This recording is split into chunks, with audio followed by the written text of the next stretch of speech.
Most drivers believe their car is an impenetrable fortress during a traffic stop. You've seen the videos online, people gripping the steering wheel, windows cracked just an inch, shouting about the Fourth Amendment while refusing to step out. They think that unless they've committed a felony, they have a right to stay in their seat. Here is the cold, hard truth. That belief is a fast track to a jail cell. In the next few minutes, I'm going to break down the legal reality that most people ignore.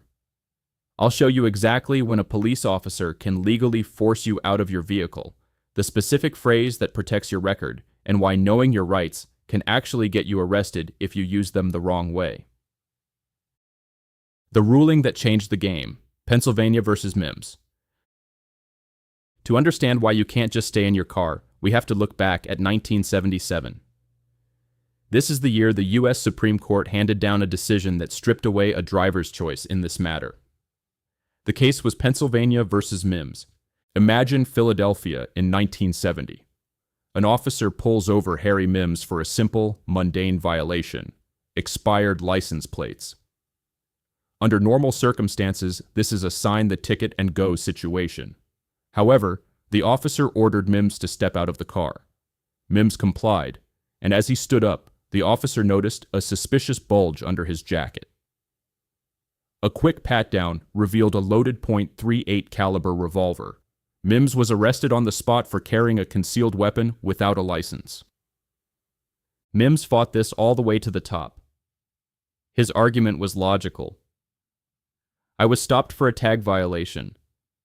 There was no danger, no suspicion of a crime, and no reason to make me get out of my car. The search was illegal because the order to exit was unjustified. The Supreme Court disagreed. They ruled that once a vehicle has been lawfully pulled over, the officer has the absolute authority to order the driver out of the car, for any reason or no reason at all. Subscribe for more law advices. Why the court sided with police. The court's reasoning boiled down to one thing: officer safety. They cited data showing that a staggering 30% of police shootings occur when an officer approaches a seated suspect in a vehicle.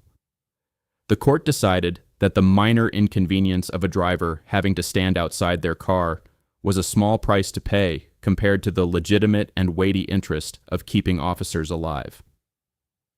Here is the part that catches people off guard. The officer doesn't need to see a gun. They don't need to smell drugs. They don't even need to think you look suspicious. The mere fact that the stop is legal gives them the automatic power to control your physical movements. It's not just the driver. Maryland versus Wilson. If you think your passengers are safe from this rule, think again. 20 years after the Mims case, the Supreme Court revisited this in Maryland versus Wilson.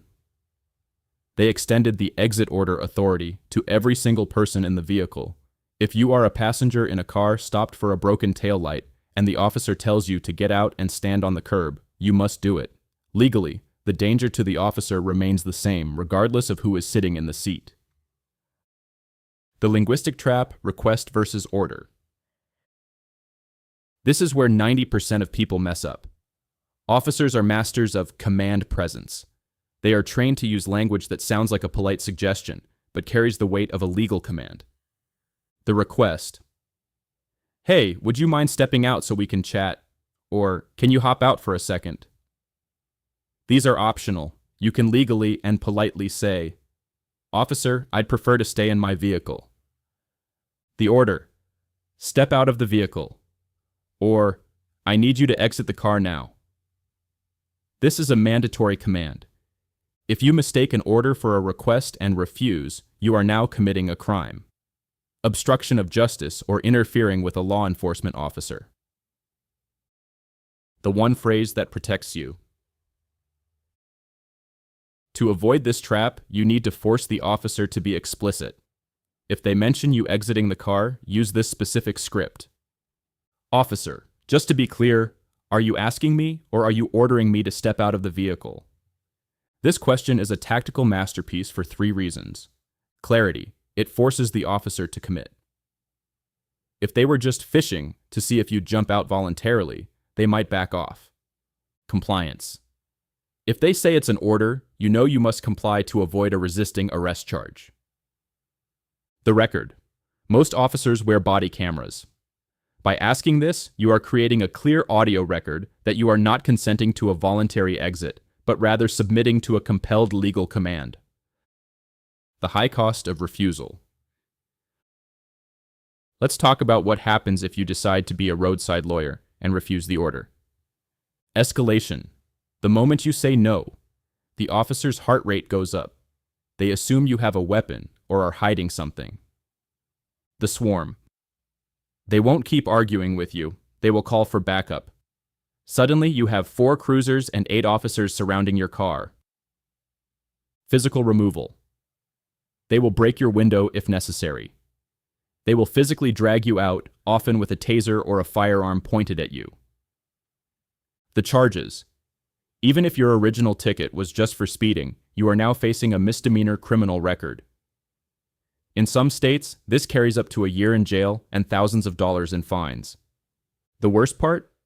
Once you are under arrest for obstruction, the officer now has the legal right to search your entire car and your person, incident to arrest. You literally handed them the search warrant you were trying to prevent.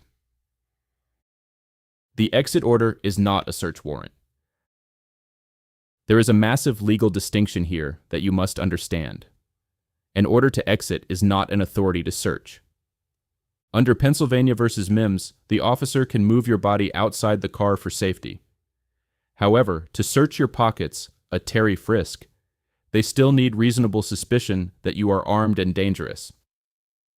To search your car, they need probable cause or your consent. Many people think that once they are out of the car, they've lost everything. So, when the officer says, "Since you're out here anyway, you don't mind if I check the trunk, right?" The driver says, "Sure." Stop. That is where you lose.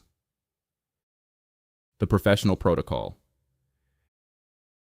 If you are ordered out, follow these steps to protect your rights without getting tackled. Step, action. What to say. 1. Clarify. Are you asking or ordering me to exit? 2. Announce. I am complying with your order. I am unbuckling my seatbelt. 3. Visibility. Keep your hands visible. Move slowly. No sudden reaches. 4. Deny consent. If they ask to search, "Officer, I do not consent to any searches." 5. Silence. If they ask where you're going, "I'm exercising my right to remain silent." 6. Finality. Am I free to leave or am I being detained? Summary and disclaimer. The street corner is not the place to win a legal argument. If an officer gives you a lawful command to exit, do it. You can sue them later. You can have the evidence suppressed in court later. But on the roadside, your only goal is to stay safe and avoid extra charges. Remember, police can order you out for no reason. Mims. Refusing is a crime, obstruction. Exiting is not the same as consenting to a search. Stay calm, be professional, and let the lawyers handle the rest. If you found this breakdown helpful, make sure to like and subscribe for more strategies on how to navigate the legal system safely. Disclaimer: this video is for educational purposes and does not constitute legal advice. Laws vary by state. If you are facing charges, contact a licensed attorney immediately.